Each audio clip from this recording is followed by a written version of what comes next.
Hey everybody. So we are now on the second day, which is 2 days after the first one, so maybe every other day. We'll see. Um, so this is going to be October 23rd's look on MTG stock cards, but today is actually October the 24th. So we'll see that nothing was crazy like the last time. 40% increases and etc. We'll look at some of these, not all of them. Like I think I'm going to look at just kind of the cards that interest me a little bit. That seem interesting to talk about. Like I'm not gonna talk about this land really because it's whatever. So I think I looked at. Oh yeah, this is another card I kind of looked at. This shows like what cards have increased last week, and we'll see that Aetherworks Marvel, which we looked at last time, is not quite as much as it used to be. And we'll see that these aren't as quite as much as they used to be either. So this is usually what happens when things spike. They'll just go, and then they'll just slowly trickle back down to a more reasonable price. It'll probably always be more than it used to be, but I mean, it's not going to stay where its spike price was. So let's go and look at the first card here. This is Grim Flayer. He is a Golgari creature, human warrior. He's a 2/2. Trample, whenever he deals combat damage to a player, look at the top 3 cards of your library. Put any number of them into your graveyard and the rest back on top of your library in any order. And then Delirium gives +2/+2 as long as there are 4 or more card types among cards in your graveyard. So I run a lot of graveyard, Golgari kind of mechanics in general. Golgari / Rakdos are my favorite colors. So this was a very interesting card, and it's sad to see it worth so much because I could probably never play this. But I really like that he's able to. I mean, he's very cheap. The fact that he has trample makes it a lot easier for you to actually get his effect off. And the fact that you can mill, you can mill them or put them back on top of your library, whatever you need. I think this is a very awesome card.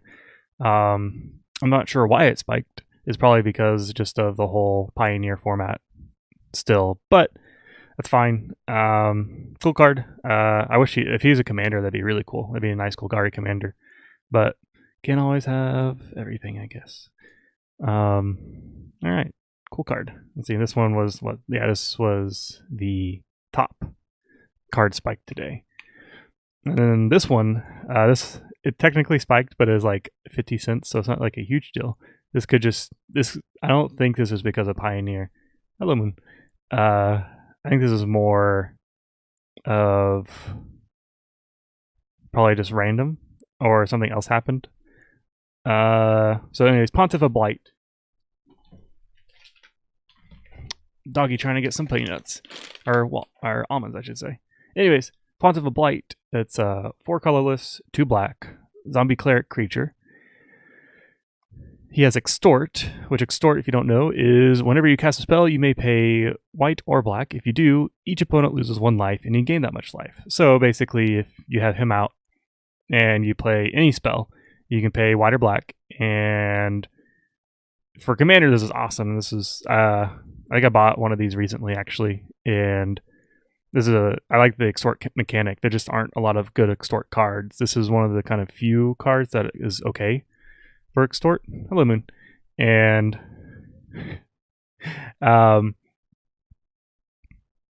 but it's very good in Commander because if you have 3 opponents, then you deal 3 damage total and you gain 3 life. It's a very neat mechanic. I wish they had put a little bit more out there for.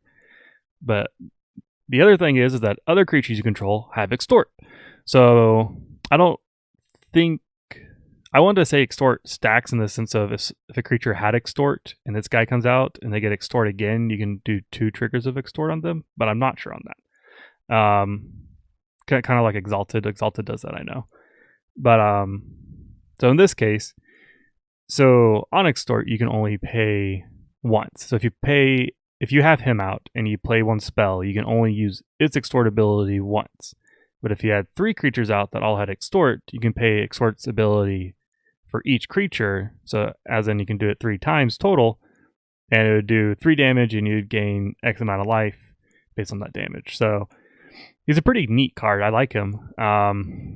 I feel like when I made a deck recently, I don't know if I actually added him, only because I don't have a ton of creatures in the deck. So other creatures having extort didn't really help me that much. So as much as I like this card, this only, I think, would really work if you had like more of a vampire tribal deck where you just had a bunch of vampires, even though it's not a vampire in itself. If you have enough vampires out, then the extort could really hurt people. Yeah, I like the card. Just, I think it needs a little bit more creatures for it to actually be viable for 6 mana.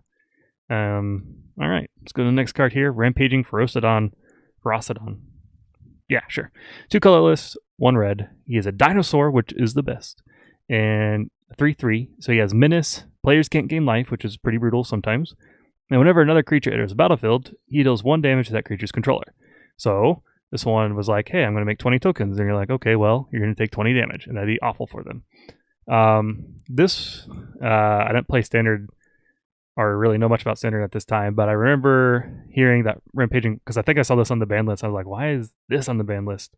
And apparently it was just very oppressive, and it made aggro decks a little too good. So I'm assuming this one's spiking up because of Pioneer yet again. I mean, regardless, it's a very good card for red, because especially, I wish this was a, so there's Torbrand, which came in Throne of Eldraine.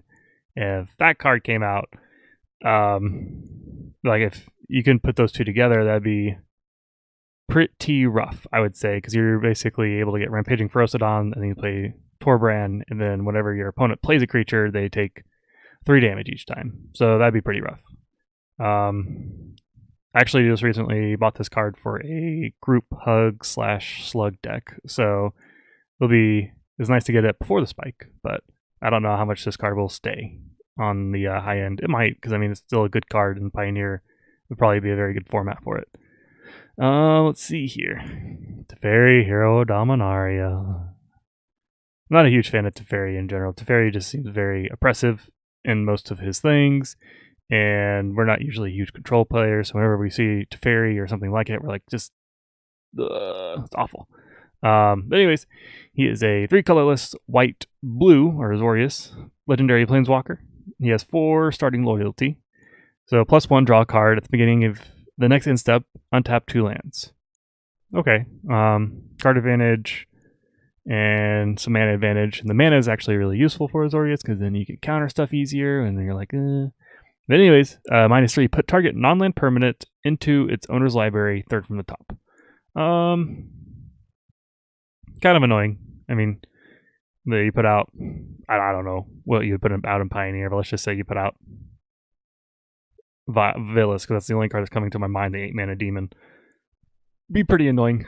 And then his -8, when you get an emblem with, whenever you draw a card, exile target permanent and opponent controls. Oh. Okay.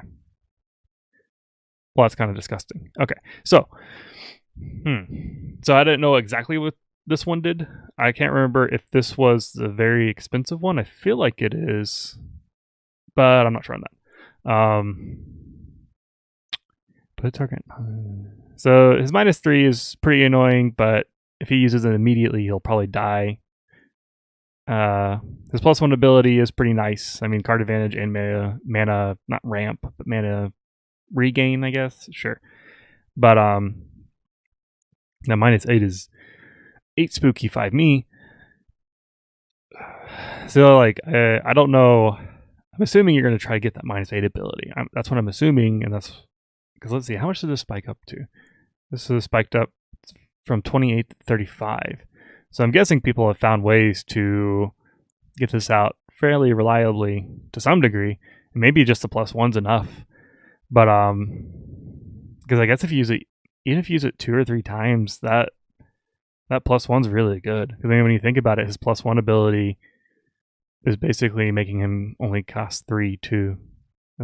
So, but anyways, so you get to his -8, the opponent's probably dead, because you probably have enough draw cards in your deck. I feel like commander-wise, it'd be neat to put this into a Bant deck, which is green, white, blue, and then try to go like with Proliferate, and then just do kind of like maybe a superheroes deck, super friends deck, I should say, and just try and ramp him up if you ever got him out. That'd be fun. I mean, not for anybody else, but it'd be fun. Yeah, okay, interesting. I thought he was going to be kind of more like the Teferi from War of the Spark, where Teferi from War of the Spark's just like, oh, just don't do anything on my turns. But he just says, don't do anything when I got my emblem off, basically. Let's see here. Let's go to the next one. So this one I picked because it's just kind of an interesting spike to me because I don't quite understand it. So he is a one colorless Abzan, I believe, which is white, black, green. He's a Rhino. He's a 4/5 trample. And when Siege Rhino enters the battlefield, each opponent loses 3 life and you gain 3 life. So I'm trying to figure out why this one spiked. I like the card, and I like flicker effects or whatever, this would be really good, I would say. Maybe this was oppressive back in Standard at some point, and Pioneer's trying to pick up on that as well. I don't know. But it'd be an interesting Abzan deck type to do for like a commander. Yeah, I don't have much to say on this. I just thought it was interesting that this card spiked this week in general because it went from 78 cents to $3.79 on here. So, oh, if anybody knows on that, let me know because but I'm just more baffled by it than anything because I just don't see why it's good enough to put him in there or for him to spike, I should say. But anyways,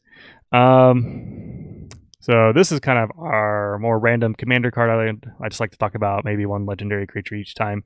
So this was on the front of the EDH rec page, but I've also been looking at this card for quite a while now. This is on the reserve list, so if you ever like this card will be expensive, regardless of it being not very good. I wanted to get this card for my Prosh deck. I just made it recently, and I want to put him in there because Prosh makes these Kobolds of the Kher Keep tokens, so they kind of work together, but they also can kind of screw you. Let's go ahead and read through this card real quick. He is Rohgahh of Kher Keep. He is 2 colorless, 2 black, and 2 red. He is a legend, I believe, Kobold. And these old cards didn't really tell you. They said it's a legended. Just don't worry about it. I'm pretty sure it's a Kobold. 5/5. All your Kobolds of the Kher Keep gain +2/+2. So if you're unaware what Kobolds of Kher Keep are, it's a 0 mana red card that is a 0/1 Kobold. That's it. So with Prosh, when he comes into play, he makes 6 or so Kobold of the Kher Keep tokens. So with Rohgahh, you basically make 6 2/3s, which is not bad. But he has pay 3 red, which is kind of pricey, on your upkeep, which is no bueno. Or he becomes tapped and comes under your opponent's control. So it's not good for you if you can't pay the cost, because worst case scenario is you are like, okay, I can't pay it. I'm going to give it to this player over here that doesn't have red. But then that player can just be like, okay, I'm going to give it over to this other guy over there or something. And they just kind of pass it between themselves and you never get it back. Because I don't know if I emphasize this, but not only does he become under their control, all your tokens do too. So for Prosh, that's really no bueno. But I like the card, I like the idea of Kobold. I love Kobolds in general. And so I just want to kind of emphasize this neat card. The deck, I think on EDH Rec, the guy made a deck list for this. So it's kind of interesting. Yeah, I just want to emphasize that. Like I said, I think right now this card was like 30 something plus dollars because of like the reserve list buyout or whatever. But now it's kind of gone down in price a little bit more. But regardless, this card should probably be worth like, I don't know, 50 cents. It's probably about a good price for that. But it's like a good $20 right now. Let's see. Gonna go ahead and go on to the next card here. This was a recent card that I got. No, I have it right here. Can I show it off? Can I just make myself not a liar? Yeah, sure. So I have the Urza version here, but recently made a that group hug slug deck I was talking about. Basically, the point of the Urza armor here is that since you're going to be doing damage to everybody, the Urza armor will mitigate that damage by 1. So for that, it's really great because you're just not taking those pings and stuff. But I just really like this card because if someone's attacking you with a bunch of tokens, you're like, okay, you just do no damage. Like if they're 1/1s anyways. So I think it's a really solid card for commander, or at least budget commander. Especially depending on if you have a play group and you know what they're playing. Not to say that you should really counter what decks you're playing against that, but I think this is a good enough card. If your deck hits everybody, then I think Urza's armor would do really well to have in your deck. Just like the card. And we're going to do our random cards for the night. Let's go get a couple. We'll see what we get here. Random card. They gave me cards I can't pronounce. Jesus. All right. Sangumancy? Sure, I'll go with that. Sangumancy is a 4 colorless, 1 swamp sorcery. You draw X cards and lose X life, where X is your devotion to black. So, and devotion is each swamp and the mana cost of permanents you control counts towards your devotion to black. So if you had like, I don't know, 2 enchantments out that have one has 1 swamp on the cost and the other one has 3 swamp in the cost, then your devotion to black is 4. So this card is completely awful if you don't have any anything on the battlefield, or if you have tokens on the battlefield, because tokens won't have devotion, and that sounds awful. And this seems like a card that is a win more card in the sense of you don't really need to draw a billion cards if you have all those creatures on the battlefield. But so like if you have all those creatures on the battlefield, maybe your hand's empty and maybe this would be really good. But if you don't, then this card literally does nothing, which is bad. Now I just realized that I just picked up a card like that sort of for a wolf deck that I'm making that is basically, I have it right here.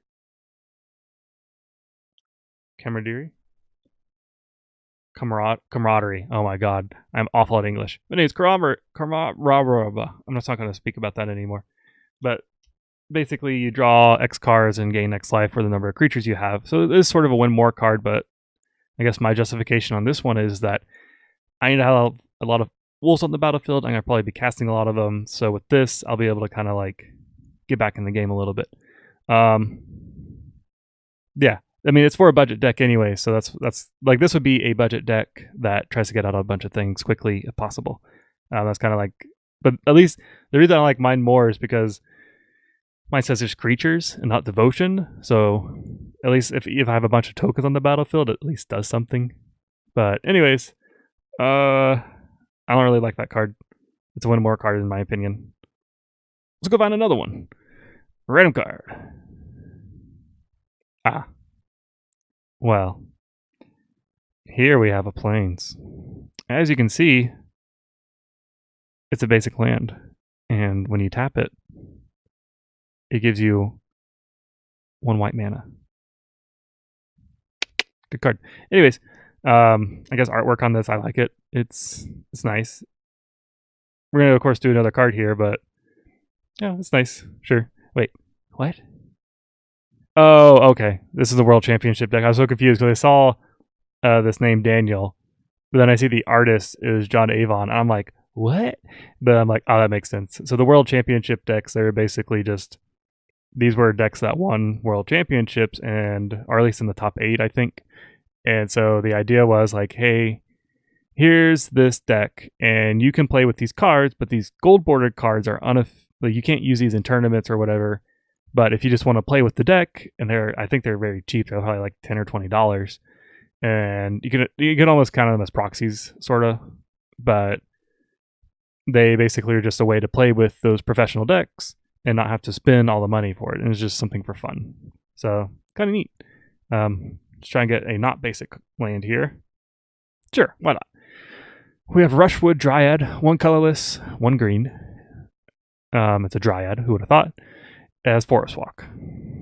2/1. Okay. Can I say anything about that? Not really. So, I mean, I guess the only good thing about this card is if you, for some reason, have a Dryad deck, which now I want to make that because I don't know how possible that is. But anyways, if you have cards that allow you to turn your opponent's lands into what you want them to be, or a subtype of that, it'd be neat to have something like this, because having a 2-mana 2/1 unblockable isn't bad, especially for monocolor. Do I think it's that good? No, not really. But hold on. Okay.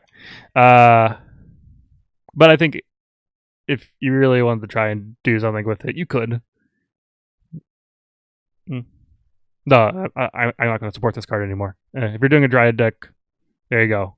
Just be able to turn your opponent's stuff in the forest, and you're good. But I'd rather have...